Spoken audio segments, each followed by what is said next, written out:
Chapter 9 Biomolecules. There's a wide diversity in the living organisms in our biosphere. Now, a question that arises in our minds is: are all living organisms made of the same chemicals, that is, elements and compounds? You have learned in chemistry how elemental analysis is performed.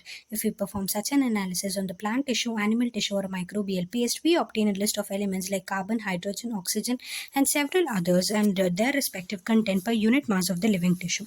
If we perform the same analysis on a piece of Earth's crust as an example of non-living matter, we obtain a similar list. What are the differences between the two lists? In absolute terms, no such differences could be made out. All the elements present in a sample of the Earth's crust are also present in a sample of the living tissue. However, a closer examination reveals that the relative abundance of the carbon and hydrogen with respect to other elements is higher in any living organism than in Earth's crust. How to analyze chemical composition? We can continue asking in the same way what type of organic compounds are found in the living organisms. How does one go about finding the answer? To get an answer, one has to perform a chemical analysis. We can take any living tissue, a vegetable or a piece of liver, etc., and grind it in trichloroacetic acids using a mortar and a pestle. We obtain a thick slurry. If we were to stain this through a cheesecloth or cotton, we would obtain two fractions. One is called the filtrate, or more technically the acid-soluble pool, and the second the retentate, or the acid-insoluble fraction. Scientists have found thousands of organic compounds in the acid-soluble pool. In higher classes, you will learn about how to analyze a living tissue sample and identify a particular organic compound. It will suffice to say here that one extracts the compounds, then subjects the extract to various separation techniques till one has separated a compound from all other compounds. In other words, one isolates and purifies a compound. Analytical techniques, when applied to the compound, give us an idea of the molecular formula and the probable structure of the compound. All the carbon compounds that we get from the living tissues are called biomolecules. However, living organisms have also got inorganic elements and compounds in them. How do we know this? A slightly different but destructive experiment has to be done. One weighs a small amount of the living tissue, say a leaf or liver, and this is called the wet weight, and dry it. All the water evaporates. The remaining material gives dry weight. Now, if the tissue is fully burnt, all the carbon compounds are oxidized to gaseous form. Carbon dioxide, water vapor, and are removed. What is remaining is called the ash. This ash contains inorganic elements like calcium, magnesium, etc. Inorganic compounds like sulfate, phosphate, etc. are also seen in the acid-soluble fraction. Therefore, elemental analysis gives elemental composition of the living tissue in the form of hydrogen, oxygen, chlorine, carbon, etc., while analysis of the compound gives an idea of the kind of the organic and the inorganic constituents present in the living tissue. From a chemistry point of view, one can identify functional groups like aldehydes, ketones, aromatic compounds, etc. But from a biological point of view, we shall classify them into amino acids, nucleotide bases, fatty acids, etc. Amino acids are the organic compounds containing an amino group and an acidic group as a substituents on the same carbon, that is the alpha carbon. Hence, they are called alpha amino acids. They are substituted methanes. There are 4 substituent groups occupying the 4 valency positions. These are hydrogen carboxyl group, amino group, and a variable R group designated as R group. Based on the nature of the R group, there are many amino acids. However, those which occur in proteins are only of the 20 types.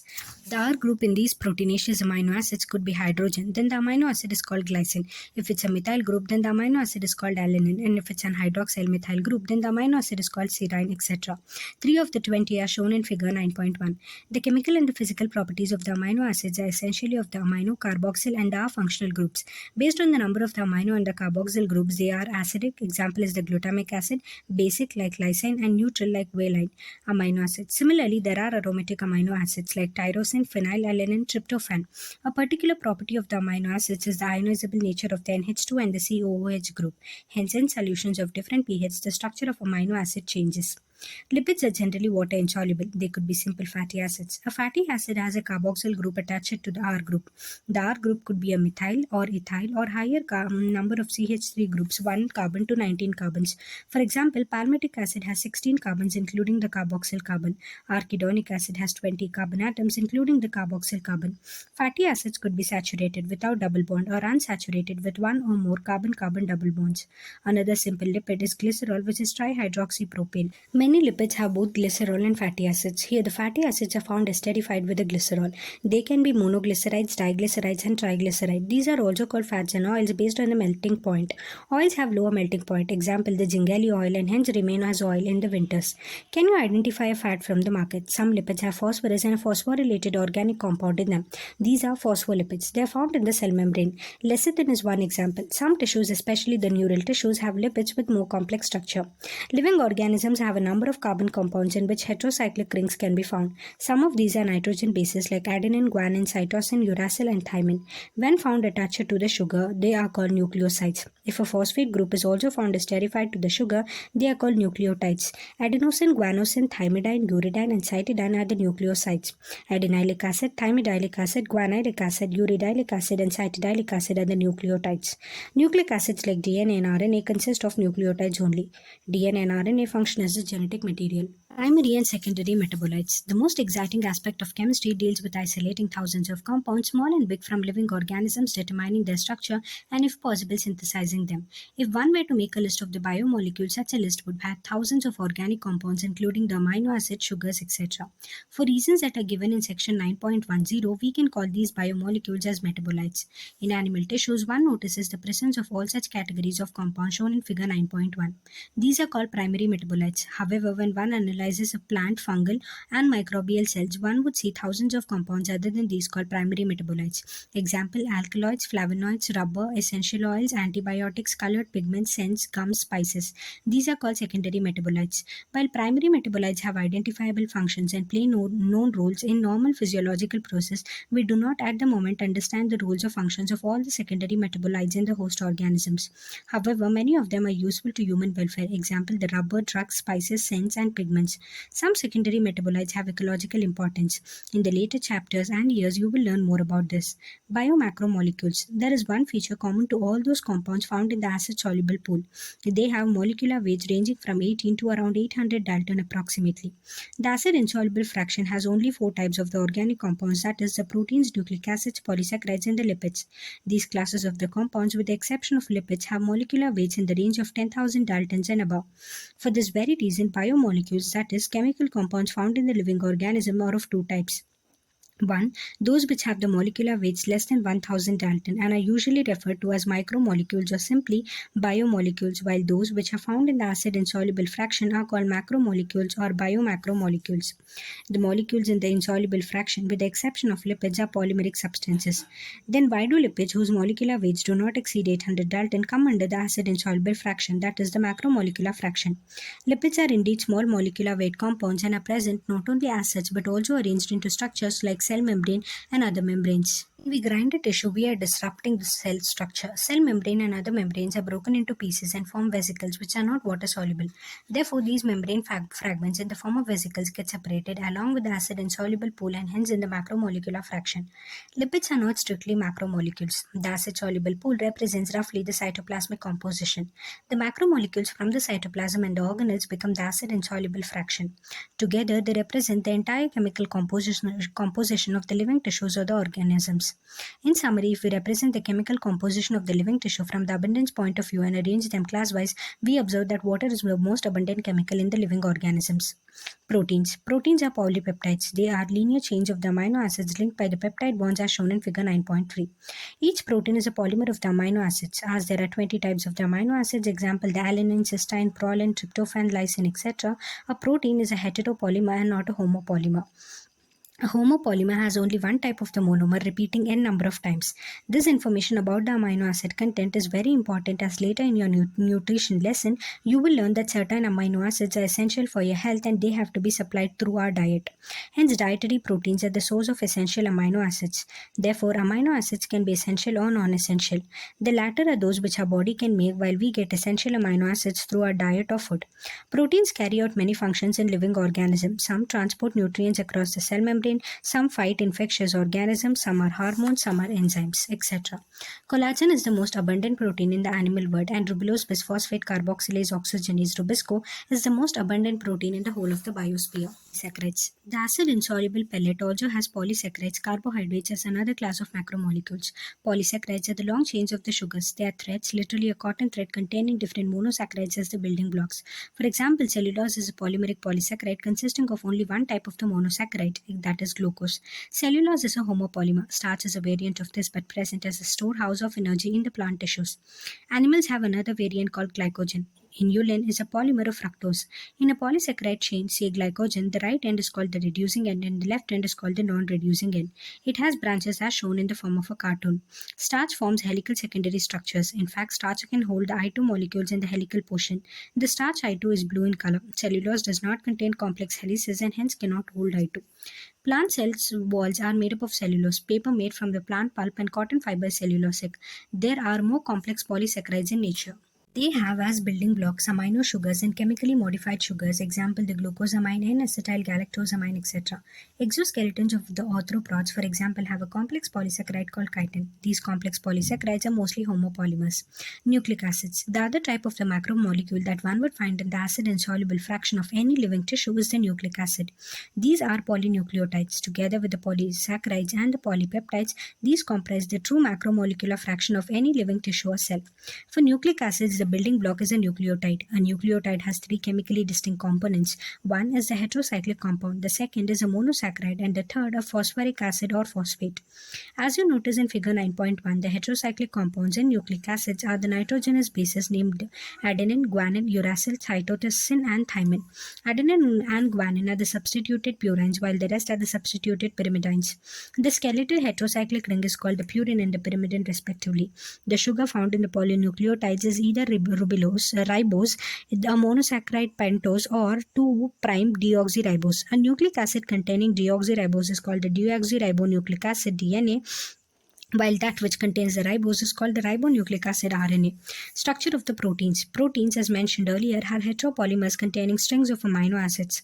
Structures of the molecules means different things in different contexts. In inorganic chemistry, the structure invariably refers to the molecular formula. Example, NaCl, MgCl2, etc. Organic chemists always write a two-dimensional view of the molecules while representing the structure of the molecules. Example, benzene, naphthalene, etc. Physicists conjure up the three-dimensional views of the molecular structures, while biologists describe the protein structure at 4 levels. The sequence of the amino acids, that is the positional information in a protein, which is the first amino acid, which is the second, and so on, is called the primary structure of a protein. A protein is imagined as a line, the left end represented by the first amino acid and the right end represented by the last amino acid. The first amino acid is also called as the N-terminal amino acid. The last amino acid is called the C-terminal amino acid. Protein thread does not exist throughout as an extended rigid rod. The thread is folded in the form of helix, similar to a revolving staircase. Of course, only some portions of the protein thread are arranged in the form of helix. In proteins, only right-handed helices are observed. Other regions of the protein thread are folded into other forms in what is called the secondary structure. In addition, the long protein chain is also folded upon itself like a hollow woolen ball, giving rise to a tertiary structure. This gives us a three-dimensional view of a protein. Tertiary structure is absolutely necessary for the many biological activities of the proteins. Some proteins are an assembly of more than one polypeptide or subunits. The manner in which these individual folded polypeptides or subunits are arranged with respect to each other. Example, the linear stirring of the spheres arranged upon each other in the form of a cube or a plate, etc., is the architecture of the protein, otherwise called the quaternary structure of the protein. Adult human hemoglobin consists of 4 subunits. 2 of these are identical to each other. Hence, 2 subunits of the alpha type and the 2 subunits of the beta type together constitute the human immunoglobin Hb. Nature of the bond linking the monomers in a polymer. Nature of bond linking the monomers in a polymer. In a polypeptide or a protein, amino acids are linked by the peptide bond, which is formed when the carboxyl COOH group of one amino acid reacts with the amino NH2 group of the next amino acid with the elimination of the water moiety. The process is called dehydration. In a polysaccharide, the individual monosaccharides are linked by a glycosidic bond. This bond is also formed by dehydration. This bond is formed between 2 carbon atoms of 2 adjacent monosaccharides. In a nucleic acid, a phosphate moiety links with the 3' carbon of one sugar and of the one nucleotide to the 5' carbon of the sugar of the succeeding nucleotide. The bond between the phosphate and the hydroxyl group of the sugar is an ester bond. As there's one such ester bond on either side, it is called a phosphodiester bond. Nucleic acids exhibit a wide variety of the secondary structures. For example, one of the secondary structures exhibited by the DNA is the famous Watson-Crick model. This model says that DNA exists as a double helix. The 2 strands of the polynucleotides are anti-parallel, that is, run in the opposite direction. The backbone is formed by the sugar-phosphate sugar chain. The nitrogen bases are projected more or less perpendicular to this backbone but face inside. A and G of one strand compulsorily base pairs with the T and C respectively on the other strand. There are 2 hydrogen bonds between A and T and 3 hydrogen bonds between G and C. Each strand appears like a helical staircase. Each step of the ascent is represented by a pair of bases. At each step of ascent, the strand turns 36 degrees. One full turn of the helical strand would involve 10 steps or 10 base pairs. Attempt drawing a line diagram. The pitch would be 34 Armstrong. The rise per base pair would be 3.4 Armstrong. This form of the DNA with the above-mentioned salient features is called as the bDNA. In higher classes, you will be told that there are more than a dozen forms of DNA named after the English alphabets with a unique structural features. Dynamic state of the body constituents, concept of metabolism. What we have learned till now is that living organisms, be it simple bacterial cell, a protozoan, a plant, or an animal, contain thousands of organic compounds.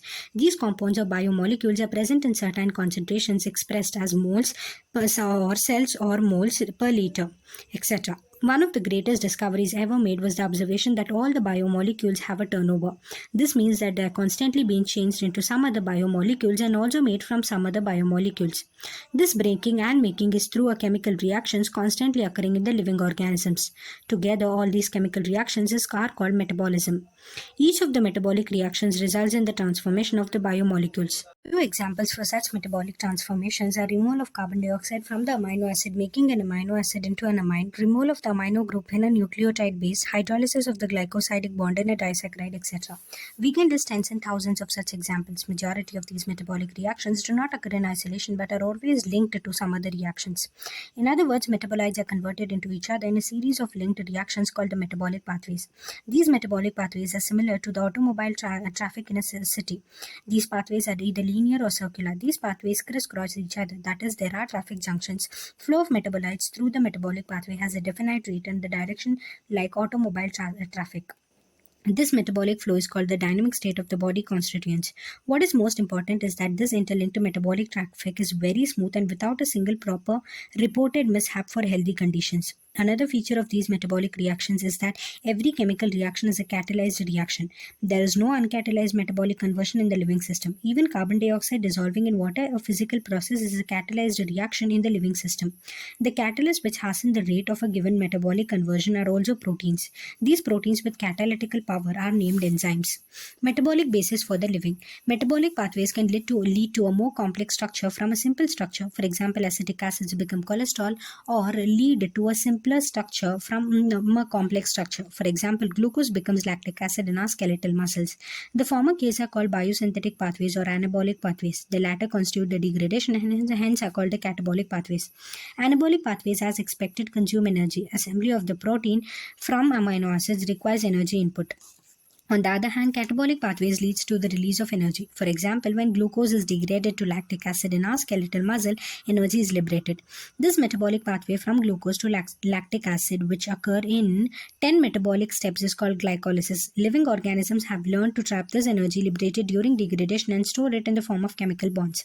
As and when needed, this bond energy is utilized for biosynthetic, osmotic, and mechanical work that we perform. The most important form of energy, currency, in living systems is the bond energy in a chemical called adenosine triphosphate (ATP). How do living organisms derive this energy? What strategies have they evolved? How do we store this energy and what is it for, and in what form? How do they convert this energy into work? You will study and understand all this under a subdiscipline called bioenergetics later in your higher classes. The living system. At this level, you must understand that the tens and thousands of the chemical compounds in the living organisms, otherwise called the metabolites or the biomolecules, are present at concentrations characteristic of each of them. For example, the blood concentration of the glucose in a normal healthy individual is 4.2 millimoles per liter to 6.1 millimoles per liter, while that of hormones would be in nanograms per ml. The most important fact of the biological system is that all living organisms exist in a steady state characterized by the concentrations of each of these biomolecules. These biomolecules are in a metabolic flux. Any chemical or physical process moves spontaneously to equilibrium. The steady state is a non-equilibrium state. One should remember from physics that systems at equilibrium cannot work. As living organisms work continuously, they cannot afford to reach equilibrium. Hence, the living state is a non-equilibrium steady state to be able to perform work. Living process is a constant effort to prevent falling into equilibrium. This is achieved by energy input. Metabolism provides a mechanism for the production of energy. Hence, the living state and metabolism are synonymous. Without metabolism, there cannot be a living state. Enzymes. Although almost all the enzymes are proteins, there are some nucleic acids that behave like enzymes. These are called ribosomes. One can depict an enzyme by a line diagram. An enzyme, like any protein, has a primary structure, that is amino acid sequence of the protein. An enzyme, like any protein, has the secondary and the tertiary structure. When you look at the tertiary structure, you will notice that the backbone of the protein chain folds upon itself. The chain crisscrosses itself and hence has many services, or the pockets are made.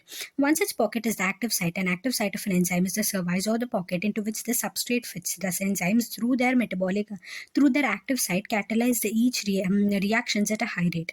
Enzyme catalysts differ from inorganic catalysts in many ways, but one major difference needs mention. Inorganic catalysts work efficiently at high temperatures and high pressures, while enzymes get damaged at high temperatures, say above 40 degrees Celsius. However, enzymes isolated from the organisms who normally live under extremely high temperatures. Example, hot winds and sulfur springs are stable and retain their catalytic power even at high temperatures up to 80 degree to 90 degrees Celsius. Thermal stability is thus an important quality of such enzymes isolated from thermophilic organisms.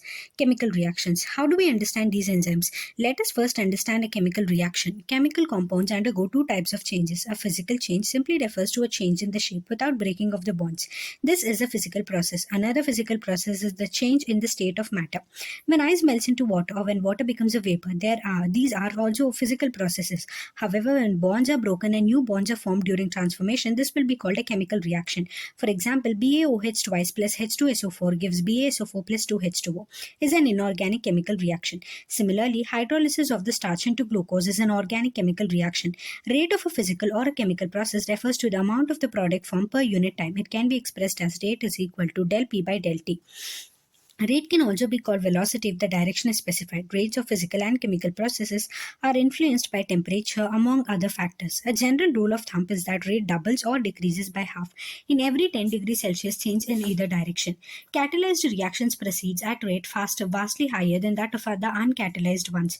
When enzyme catalyzed reactions are observed, the rate would be vastly higher than the same but uncatalyzed reaction. For example, CO2 plus H2O in the presence of carbonic anhydrase gives H2CO3. In the absence of any enzyme, this reaction is very slow with about 200 molecules of H2CO3 being formed in an hour. However, by using the enzyme present within the cytoplasm called carbonic anhydrase, the reaction speeds dramatically with about 6 lakh molecules being formed every second. The enzyme has accelerated the reaction rate by about 10 million times. The power of the enzyme is incredible indeed. There are thousands of types of enzymes, each catalyzing a unique chemical or the metabolic reaction. A multi-step chemical reaction, when each of the steps is catalyzed by the same enzyme complex or different enzymes, is called a metabolic pathway. For example, glucose gives 2 molecules of pyruvic acid. C6H12O6 plus O2 gives 2 molecules of C3H4O3 plus 2 molecules of H2O. Is actually a metabolic pathway in which glucose becomes pyruvic acid through 10 different enzyme catalyzed metabolic reactions. When you study the respiration in chapter 14, you will study these reactions. At this stage, you should know that this very metabolic pathway with one or different additional reactions give rise to a variety of the metabolic end products. In our skeletal muscles, under anaerobic conditions, lactic acid is formed. Under normal aerobic conditions, pyruvic acid is formed. In yeast, during fermentation, the same pathway leads to the production of ethanol, alcohol. Hence, in different conditions, different products are possible. How do enzymes bring about such high rates of chemical conversions? To understand this, we should study enzymes a little more. We have already understood the idea of an active site. A chemical or metabolic conversion refers to a reaction. The chemical which is converted into a product is called a substrate. Hence, enzymes, that is proteins, are three-dimensional structures including an active site. Convert a substrate S into a product P. Symbolically, this can be depicted as S gives P. It is now understood that the substrate S has to bind the enzyme at its active site within a given cleft or pocket. The substrate has to diffuse towards the active site. Thus, there is a obligatory formation of the enzyme substrate complex. E stands for enzyme. This complex formation is a transient phenomenon. During the state where substrate is bound to the enzyme active site, a new structure of the substrate called the transition state structure is formed. Very soon after the expected bond making is completed, the product is released from the active site. In other words, the structure of the substrate gets transformed into the structure of the products. The pathway of this transformation must go through the so-called transition state state structure. There could be many more altered structural states between the stable structure and the product. Implicit in this statement is the fact that all other intermediate structural states are unstables. Stability is something related to energy status of the molecule or the structure. Hence, when we look at this pictorically through a graph, it looks like something as shown in figure 9.6. The y-axis represents the potential energy content, the x-axis represents the progression of the structural transformation or states through the transition state. You would notice two things. The energy level difference between the S and the P. If P is at lower level than S, the reaction is an exothermic reaction. One need not supply energy by heating in order to form the product. However, whether it is an exothermic or a spontaneous reaction or an endothermic or energy requiring reaction, the substrate has to go through a much higher state or a transition state. The difference in the average energy content of the substrate from that of its transition state is called the activation energy. Enzymes eventually bring down this energy barrier, making the transition of the substrate to the product more easy. Nature of enzyme action. Each enzyme E has a substrate S binding site in its molecule so that the highly reactive enzyme substrate complex ES is produced. This complex is short-lived and dissociates into its products P and the unchanged enzyme with an intermediate formation of the enzyme product complex EP. The formation of the enzyme substrate complex is essential for catalysis. The catalytical activity of an enzyme action can be described in the following steps. First, the substrate binds to the active site of the enzyme fitting into the active site. 2. The binding of the substrate induces the enzyme to alter its shape, fitting more tightly around the substrate. 3. The active site of the enzyme, now in close proximity of the substrate, breaks the chemical bonds of the substrate and the new enzyme product complex is formed. 4. The enzyme releases the products of the reaction and the free enzyme is ready to bind to another molecule of the substrate and run through the catalytical cycle once again. Factors affecting enzyme activity. The activity of the enzyme can be affected by the change in the conditions which can alter the tertiary structure of the protein. These include temperature, pH, change in substrate concentration, or binding of specific chemicals that regulate its activity. Temperature and pH. Enzymes generally function in a narrow range of temperature and pH. Each enzyme shows its highest activity at a particular temperature and pH called the optimum temperature and the optimum pH. Activity declines both below and above the optimum value. Low temperature preserves the enzyme in a temporarily inactive state, whereas a high temperature destroys the enzymatic activity because proteins are denatured by heat.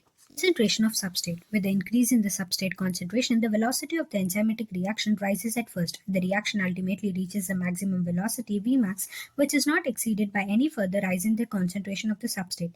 This is because the enzyme molecules are fewer than the substrate molecules, and after saturation of these molecules, there are no free enzyme molecules to bind with the additional substrate molecules.